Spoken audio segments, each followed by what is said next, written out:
दोस्तों, एक 18 साल की लड़की जिसके घर में पूजा का प्रोग्राम होने वाला था, वो लड़की पूजा के प्रोग्राम में शामिल होना चाहती थी। इसलिए वो लड़की पीरियड्स रोकने की दवा खा लेती है, लेकिन उस लड़की को पता नहीं था कि इसका क्या अंजाम होने वाला है। दोस्तों, आखिर उस लड़की के साथ ऐसा क्या होता है, आइए जानते हैं घटना की पूरी कहानी इस वीडियो में। पर वीडियो में आगे बढ़ने से पहले आप सभी से एक ही रिक्वेस्ट है कि वीडियो को लाइक कर दीजिए और चैनल को भी सब्सक्राइब कर दीजिए ताकि मेरा हौसला बढ़ता रहे। दोस्तों, मेरा नाम है तबस्सुम खातून और आप सभी का मेरे चैनल पर स्वागत है। दोस्तों, आज की सच्ची घटना है दिल्ली की। दरअसल वैस्कुलर सर्जन डॉक्टर विवेकानंद ने हाल ही में एक पॉडकास्ट के दौरान डीप वेन थ्रोम्बोसिस के खतरों पर चर्चा करते हुए एक ऐसा किस्सा साझा किया जिसे सुनने के बाद सभी के पैरों तले जमीन खिसक गई। दरअसल एक 18 साल की लड़की जिसके घर में पूजा का प्रोग्राम होने वाला था, सारी चीज़ें शेड्यूल हो गई थी, लेकिन उस दौरान लड़की को याद आता है कि जिस दिन की तारीख शेड्यूल की गई है उसके आगे पीछे उसे पीरियड्स आने वाला है। अब जो लड़की होती है इस बात को गंभीर से सोचने लगती है क्योंकि उस लड़की को पूजा में भी शामिल होना था। लड़की ये सोचने लगती है कि कहीं पूजा वाले दिन ही उसे पीरियड्स आ गए तो फिर वो क्या करेगी, पूजा में तो वो बैठ नहीं पाएगी उस हालत में। अब इस वजह से वो लड़की मेडिकल स्टोर चली जाती है। वो किसी से कोई राय नहीं लेती है, ना ही अपने घर में अपनी मम्मी से बातचीत करती है। मेडिकल स्टोर चली जाती है और वहाँ से वो हार्मोनल गोलियाँ खरीद लेती है। उसके बाद अपने घर आती है और उस दवा को खा लेती है। उसके बाद भी वो किसी को कुछ नहीं बताती है। अब धीरे धीरे कुछ देर के बाद लड़की की तबीयत खराब होने लगती है। लड़की की तबीयत बहुत ज़्यादा खराब हो जाती है। उसके पैरों में दर्द होने लगता है, पैर के नीचे जो होता है पैर का हिस्सा उसमें दर्द होने लगता है, उसके पैर से ऊपर घुटनों के ऊपर दर्द होने लगता है, यहाँ तक कि नाभि के नीचे बहुत ज़्यादा पेट में दर्द उठ जाता है।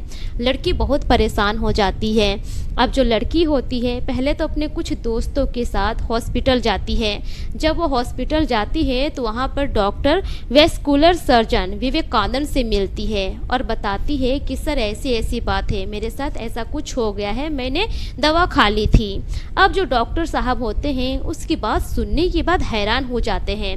पहले तो डॉक्टर साहब कहते हैं कि तुम्हें यह दवा खाने से पहले डॉक्टर से बात कर लेनी चाहिए थी, ऐसे अपने मन से किसी तरह का दवा नहीं खाना चाहिए था। अब जो लड़की होती है बहुत घबरा जाती है। डॉक्टर कहते हैं कि इतना घबराओ मत, पहले चेकअप करने दो, उसके बाद ही देखते हैं कि क्या हुआ है। उसके बाद जो डॉक्टर साहब होते हैं चेकअप करते हैं, उसका स्कैन होता है। स्कैन के बाद जो रिपोर्ट सामने आता है उसमें साफ लिखा था कि लड़की को डीप वेन थ्रोम्बोसिस हो गया है। अब जब डॉक्टर साहब इतना देखते हैं तो वो भी हैरान हो जाते हैं क्योंकि मामला बहुत ही ज़्यादा गंभीर हो गया था। इस तरह के सिचुएशन में अगर तुरंत इलाज ना कराया जाए तो इंसान की मौत भी हो सकती है। उस लड़की की हालत वैसे ही ख़राब थी। अब जो डॉक्टर साहब होते हैं वो कहते हैं कि मुझे तुम्हारे पापा से बात करनी है, बात कराओ। लड़की घबरा जाती है लेकिन नंबर दे देती है। उसके बाद डॉक्टर साहब बात करते हैं लड़की के पापा से और कहते हैं कि आप इसी वक्त हॉस्पिटल में आ जाइए, मुझे आपसे बहुत ज़रूरी बात करनी है, आपकी बेटी की हालत बहुत ख़राब है। अब जिस लड़की के पापा होते हैं हॉस्पिटल पहुंचते हैं, डॉक्टर साहब से बात करते हैं।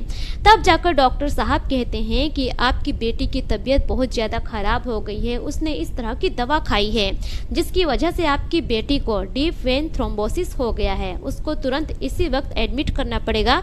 अगर वक्त रहते इलाज नहीं हुआ तो आपकी बेटी की जान भी जा सकती है। लेकिन जो लड़की के पिता होते हैं इस बात को ज़्यादा गंभीरता से नहीं लेते हैं। वो डॉक्टर साहब से बात करते हैं और कहते हैं कि देखिए डॉक्टर साहब, अभी तो मैं बहुत बिजी हूँ, मैं अपनी बेटी को लेकर जा रहा हूँ, कल ये अपनी माँ के साथ यहाँ आ जाएगी। इतना वो बात कहते हैं, उसके बाद अपनी बेटी को लेकर वो घर चले जाते हैं। धीरे धीरे रात का वक्त होता है लेकिन लड़की की तबीयत में थोड़ा भी सुधार नहीं था। रात के वक्त लड़की अपने कमरे में सो रही थी। अचानक से उसकी तबीयत बहुत ज़्यादा खराब हो जाती है, एकदम से सीरियस हो जाती है। अब जो उसके माता पिता होते हैं तुरंत आनन फानन में लड़की को लेकर हॉस्पिटल जाते हैं, लेकिन इलाज के दौरान लड़की की मौत हो जाती है।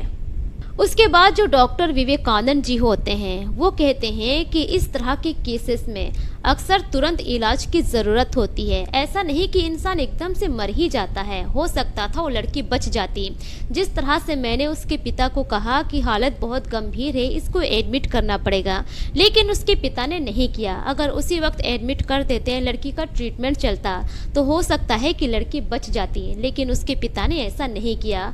आए दिन बहुत सारी लड़कियां, बहुत सारी औरतें इस तरह का काम करती हैं। पीरियड्स को रोकने के लिए डॉक्टर से कंसल्ट नहीं करती है और अपनी मर्जी से जाकर वो लोग मेडिकल स्टोर से दवाइयाँ खरीदती है और फिर इस दवाइयाँ को खा लेती है।